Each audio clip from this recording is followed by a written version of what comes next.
9:41, estamos de regreso en Ahora es Cuando. Comenzamos esta mañana de día viernes con el candidato presidencial del Partido Republicano, el Partido Social Cristiano también, José Antonio Kast. ¿Cómo está, candidato? Buenos días, iba a decir buenas tardes. Hola, ¿Cómo está? buenos días.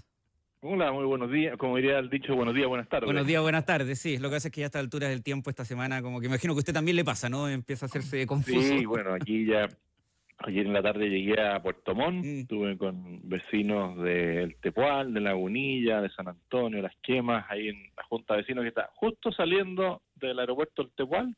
Ahí nos reunimos con unos 50 vecinos y dirigentes locales para hablar de los temas que les afectan en el día a día. Son temas principalmente de accesibilidad, una gran infraestructura aeroportuaria que tiene deficiencias en temas de luces de aterrizaje, pero sobre todo de conectividad.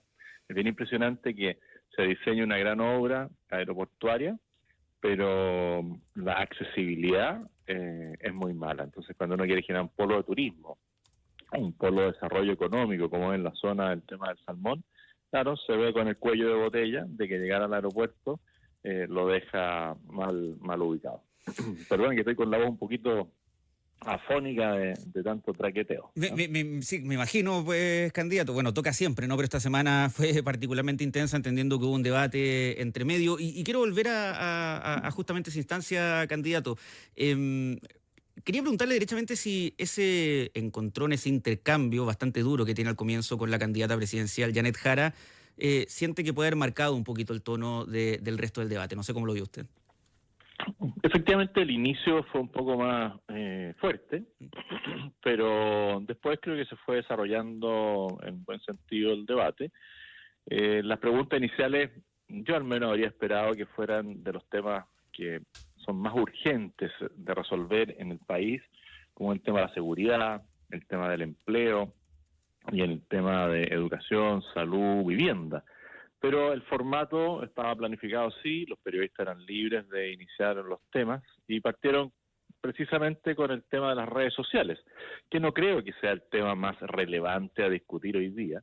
Y por otra parte, nosotros siempre hemos señalado que hay que hacer un buen uso de las redes sociales. Aquí se hacen acusaciones de que unos usan un tipo de estilo para las redes sociales, nosotros no usamos ese estilo, lo nuestro es absolutamente orgánico. Mis redes sociales, ustedes las pueden ver, son claras, serán duras en algunas cosas, pero siempre hablando con la verdad.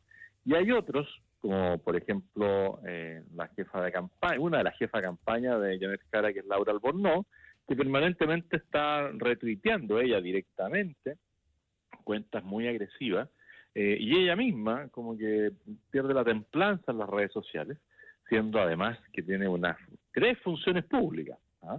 Es financiada por todos los chilenos y pareciera que se dedica más a las redes sociales que a preocuparse de que a ENAP le vaya bien. Usted pidió disculpas de Janet Jara, ¿no es cierto? ¿Qué es lo que usted considera inaceptable de los dichos de Janet Jara a propósito de esta discusión? La mentira, abiertamente la mentira. Ella se ofuscó, se indignó, pero lo que ocurrió aquí precisamente en la región de los lagos, aquí estuvimos en el Salmon Summit, sus partidarios agredieron verbalmente durante todo el trayecto de ingreso, y lo que ocurrió en el debate de minería en la Universidad Católica, donde yo le planteo el tema de que su programa inicial da incertidumbre al tema de inversión minera, al plantear la nacionalización del cobre, y ella se para y lo niega, y me dice mentiroso, ¿ah? Bueno, todavía no he escuchado una palabra de disculpa, pero ya lo doy por superado porque no lo va a hacer. No quiero dejar quedarme pegado en eso, y que volvamos a las urgencias. Yo creo que este tema ella también lo va a dar por superado, porque como le dijo Marco Enrico Minami, tenía su rostro muy ofuscado, ¿ah? Como que quedó en ese tema y no pudo salir a debatir de otro. Ella me plantea distintos temas ahí, pero yo diría que hay que salir e irse a las urgencias reales. José Antonio, vamos a llegar a las urgencias reales, pero igual quiero detenerme en algo, ¿no? Usted apunta que, claro, partidarios de Janet Jara agredieron verbalmente, en algunos casos quizás físicamente, a su equipo o a sus propios partidarios en ese evento. Lo cual habla de que, me imagino que esos partidarios no necesariamente habrán sido del comando de Janet Jara, pero efectivamente hay partidarios que pueden tomar actitudes que ni al candidato le gusten. En ese sentido, es evidente, usted lo ha dicho varias veces, no es la forma en la que opera su comando ni en la que le gusta que operen quienes lo siguen, pero puede que haya personas efectivamente que lo siguen, que estén utilizando las redes sociales o para difundir desinformación o para atacar bien virulentamente a otros candidatos. En ese sentido, y entendiendo que usted no puede hacerse cargo de personas adultas, pero sí le pregunto si no podría ser atendible el emplazamiento a hacer un llamado más enérgico a que quien sea que lo apoye no se manifieste de estas maneras hacia otros candidatos y hacia sus rivales. Lo hago en cada uno de los actos públicos en los que participo. Es una constante tratar de decir que hay que trabajar el buen uso de las redes sociales. Y aquí uno tiene claro que con las ideas le gana a la izquierda. ¿Sí? ¿Qué hace la izquierda? Usa la violencia verbal, la violencia física, la violencia digital. Hemos visto casos como el de Colombia, el caso de Ecuador, el caso de Estados Unidos, donde silencian las ideas a balazos. Bueno, nosotros aquí no avalamos ningún tipo de mal uso de las redes sociales, pero lo que a mí me ha tocado vivir en universidades, en distintos actos, hoy día ya está bastante más calmado. Hoy día son unos gritos aislados, ¿no es cierto?, de concejales que son partidarios de la candidata Janet Jara y de otras personas más agresivas que no tengo idea si serán partidarios de ella o no, pero de que hay concejales agresivos los hay. Los ataques en la universidad que yo recibí el año 2018, ustedes pueden ver las imágenes, son muy violentos. Pero de nuevo, las ideas se combaten con ideas. Y nosotros combatimos con ideas, con fuerza, con carácter, pero jamás usamos la violencia verbal, física o digital. No está dentro de nuestros cánones, no la fomentamos, la condenamos en todos los sentidos. A propósito de violencia, lo quiero llevar a la situación de Brasil, particularmente del expresidente Jair Bolsonaro, en medio justamente de un intento de golpe por el cual es acusado, o él ayer, declarado culpable de intentar anular las elecciones de 2022. ¿Qué le parece esa condena? Usted ha manifestado en algún momento, me acuerdo que se reunió incluso con Jair Bolsonaro en Brasil, ¿no? Así es, yo conocí a Jair Bolsonaro, tengo una buena opinión de lo que él realizó en políticas anticorrupción, en rebajas de temas tributarios, en aceleramiento y términos de burocracia, y combatir el crimen organizado, que hubo una baja ostensible. Uh-huh. Siempre tuvo ahí una manifestación en contra del Poder Judicial. El Poder Judicial allá, ustedes saben, son pocos jueces, la mayoría fueron nombrados en el periodo anterior. Uno tiene que ser respetuoso de las resoluciones judiciales. Entiendo que el expresidente Jair Bolsonaro ya empezó a cumplir su condena, ha sido respetuoso del cumplimiento de la orden judicial, y decir que hay países donde el Poder Judicial termina con más poder que el Poder Legislativo y que el propio presidente. O sea, ¿cree usted que puede haber eventualmente una función o un impulso también ideológico en este fallo? Lo que a mí me ha tocado ver las veces que he ido a Brasil es que hay claramente una disputa política que no corresponde entre el Poder Judicial y el Poder Político, que es el Poder Legislativo. Y en algunos casos también se ha dado con el Poder Ejecutivo, y eso es evidente. Hay jueces ahí que tienen una ideología muy marcada y que lo han hecho ver en resoluciones en contra de medios de comunicación, en contra de diarios digitales. Claramente entrar en una disputa política y se sienten por sobre lo que es el poder del Ejecutivo. Si usted fuera presidente, ¿haría alguna declaración, alguna manifestación en torno al fallo del día de ayer, como lo hizo el presidente Gabriel Boric, José Antonio? No, yo creo que el presidente Boric se ha caracterizado por el mal manejo en las relaciones internacionales, lo ha hecho agrediendo de alguna manera la independencia en Perú, ha hablado mal del presidente de Estados Unidos, bueno, ha tenido una serie de opiniones en temas internacionales que yo no comparto para nada. Estamos conversando con José Antonio Kast, candidato presidencial del Partido Republicano. José Antonio, uno de los puntos que lo ha separado de su contrincante en la derecha, en Chile Vamos, como es Evelyn Matei, es su propuesta de campaña de recortar 6.000 millones de gasto público en 18 meses. Evelyn Matei lo emplaza por esto en el debate el otro día, y el día de ayer el presidente de la UDI, Guillermo Ramírez, dice que usted no supo responder esa pregunta. ¿Cómo se recortan 6.000 millones de dólares en el gasto público en tan solo un año y medio? Lo primero que me llama la atención es que cuestionen que uno se establezca metas altas en una línea en que todos estamos de acuerdo, porque todos entienden que el país gastó el doble de que lo ingresó en los últimos 5 años. Si yo estoy cada vez gastando más y tengo menos ingresos, bueno, algo tengo que hacer para ordenar las cuentas. Esto es igual que en una casa. Yo no puedo vivir gastando más de lo que tengo y lo tengo que ordenar. Entonces, me habría encantado que ellos digan, es una meta ambiciosa, creemos que a lo mejor, según nosotros, nuestros cálculos no lo puedes hacer, pero no vamos a entrar a discutir que tú sí lo puedes hacer. Y ahí llamarlos primero a ordenar la casa. Sí, el Estado hoy día está desbordado por el mal manejo. Yo no los he escuchado a ellos decir el mal manejo que ha tenido el gobierno en todos estos años, tanto que el ministro de Hacienda termina yéndose. La mejor, y nos dejó como legado a la mejor directora de presupuesto de la historia. O sea, él se va y deja una señora en presupuesto que no ha sido capaz de determinar y calcular los ingresos y egresos del Estado en los años que lleva dirigiendo esto. Entonces, lo primero, para hacer este recorte, que es absolutamente necesario, tenemos que ordenar las finanzas públicas. Después tenemos que actuar con transparencia, que digan todos los números. El exceso de gasto que dicen algunos es un mal gasto. Ahí están los convenios truchos. ¿Son solo eso o son más? Porque hoy día ya descubrimos incluso en el Ministerio de la Vivienda, o sea, descubrió por un oficio de los diputados, la Contraloría, que había una asesora del ministro Montes, que habiéndose retirado con una indemnización voluntaria por incentivo al retiro, volvió a trabajar y ahora está obligado a ver 50 millones de pesos. ¿Cuántos operadores políticos dijeron, me retiro, me dan el bono y vuelven a trabajar, salen por la puerta y entran por la ventana? ¿Cuántas personas más, como el señor Vidal, como la señora Albornoz, siguen utilizando el Estado como una caja pagadora? ¿Cuántos son? ¿Cuántos apitutados hay? Las licencias médicas falsas, ya solo ahí una persona con el mismo equipo que tenía, con la misma legislación que tenía, ya nos lleva ahorrados cientos de millones, o sea, varios cientos de millones de dólares. Ahí el fraude en licencias médicas, que todo el mundo calcula, es de 700 millones de dólares. El tema de la evasión del Transantiago.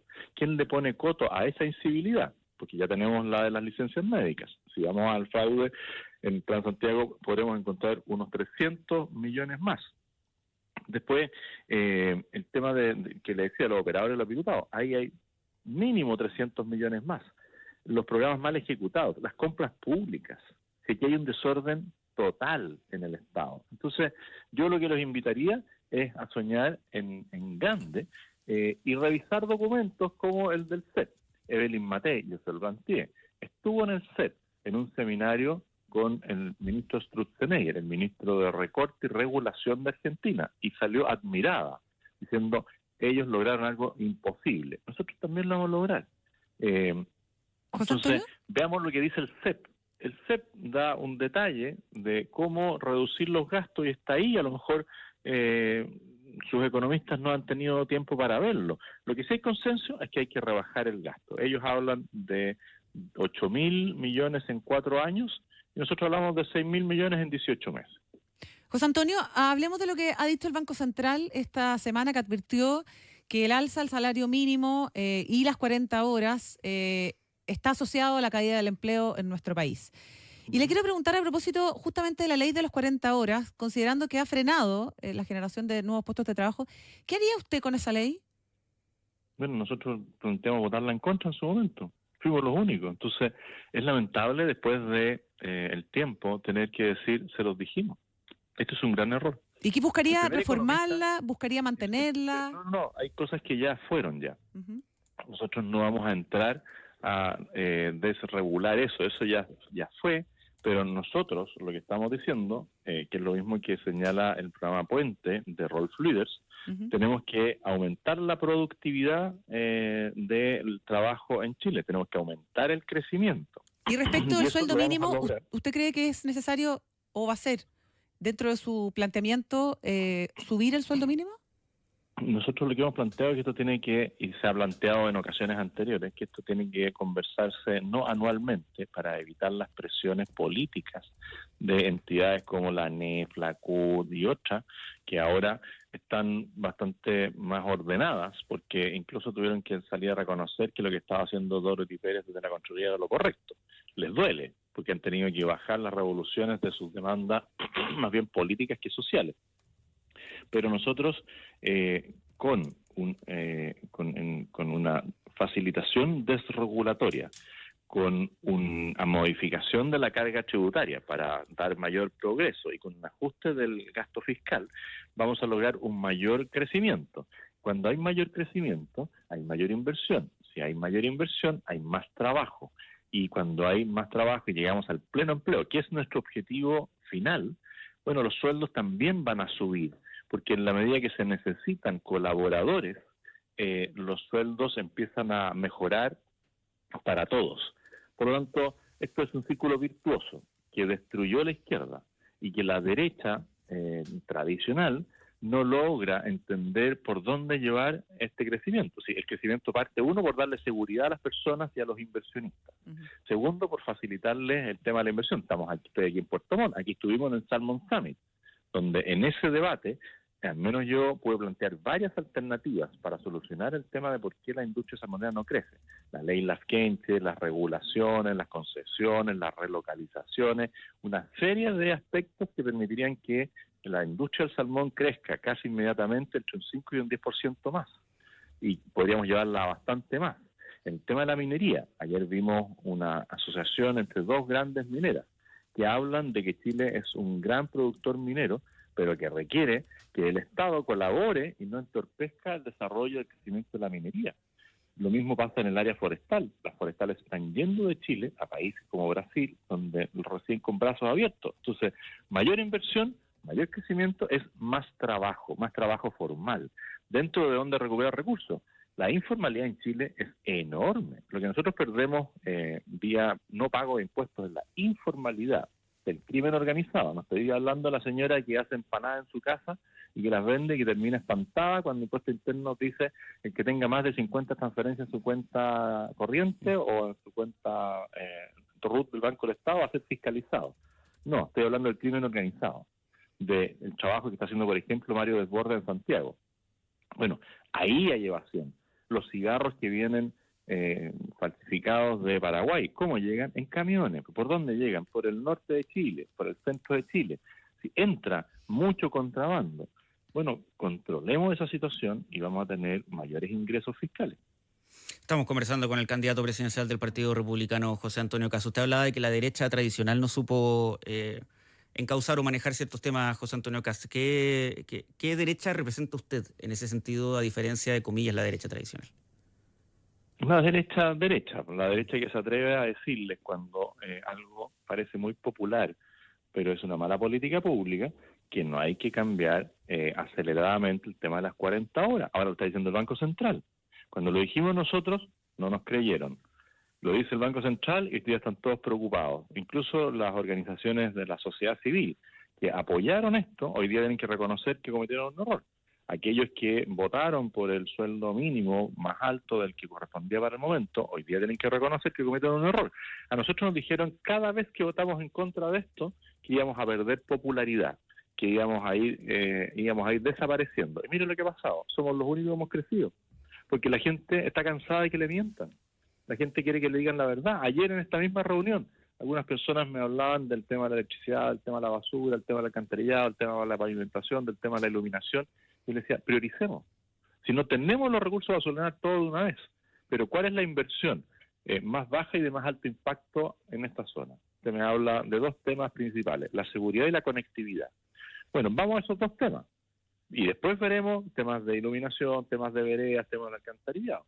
Pero primero, bueno, de la conectividad de Puerto Montt al aeropuerto, que es un desastre, y la quieren llevar adelante en 15 años en 3 etapas. Sí, es una vergüenza. Quieren dejar a los vecinos que están cada vez con mayor cantidad de viviendas en ese sector 15 años en un taco del terror. José Antonio, se nos está acabando el tiempo, pero no quiero dejar de preguntarle. Se viene el sorteo de la papeleta presidencial, ¿no? Algo que puede parecer baladí, pero eventualmente termina, entre otras cosas, campañas, juegos de palabras, etcétera. ¿Tiene un número de la suerte o no? Bueno, hay varios. El 2 sería épico, porque vota 2, vota Kast ya está instalado. La tercera es la vencida, también sería increíble. El número 1 es como ir primero.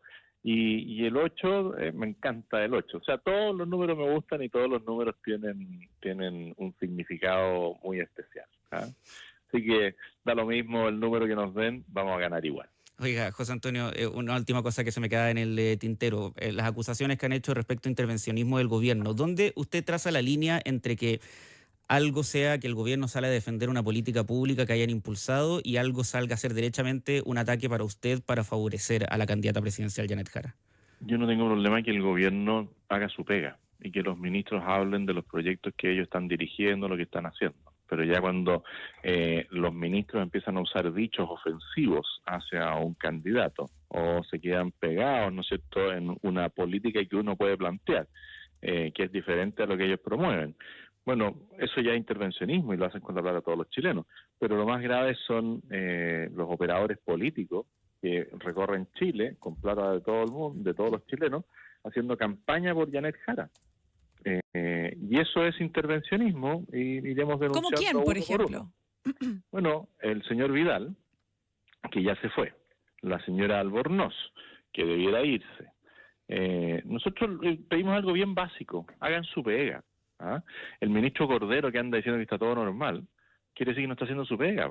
El ministro Montes, que se dice que no es el encargado de la reconstrucción de Valparaíso, no está haciendo su pega. ¿En qué están? Está financiando a una persona que no debiera haber recibido recursos. Entonces uno se pregunta, ¿en qué está el ministro del Interior? Que no es capaz de darle tranquilidad a los chilenos de cuál es el régimen electoral que van a tener. ¿En qué está el ministro de Seguridad? ¿En qué está la ministra vocera, más que hablar de las otras candidaturas? No están haciendo la pega y el resultado es evidente. Tenemos una crisis y una emergencia en temas de seguridad, tenemos una emergencia en temas de trabajo, que era el área donde tenía que haberse destacado la candidata a la continuidad, 1 millón de desempleados, 2,5 millones de informales. ¿Qué ha pasado en vivienda? Ahí está el ministro Monte haciendo agua. ¿Qué ha pasado en educación? Es un desastre lo que ha pasado en educación. ¿Y dónde está el ministro Cataldo? Peleando para que no haya mérito en los colegios. ¿Qué ha pasado en salud? Mueren 40.000 chilenos al año en lista de espera. Entonces, no están haciendo la pega. Y por eso nosotros decimos, y la gente nos dice, estamos esperanzados, porque el cambio viene. José Antonio Kast, candidato presidencial del Partido Republicano, que esté muy bien, gracias por haber conversado con nosotros esta mañana, que pase buen 18, asumiendo que no vamos a hablar hasta la vuelta. Que esté muy bien. Muchas gracias, que estén muy bien ustedes también. Aquí saludos desde Puerto Montt, donde espero comerme un rico curanto hoy día. Saludos a la región de Puerto Montt, a la ciudad de Puerto Montt, que nos escucha en la 90.9, son las 8.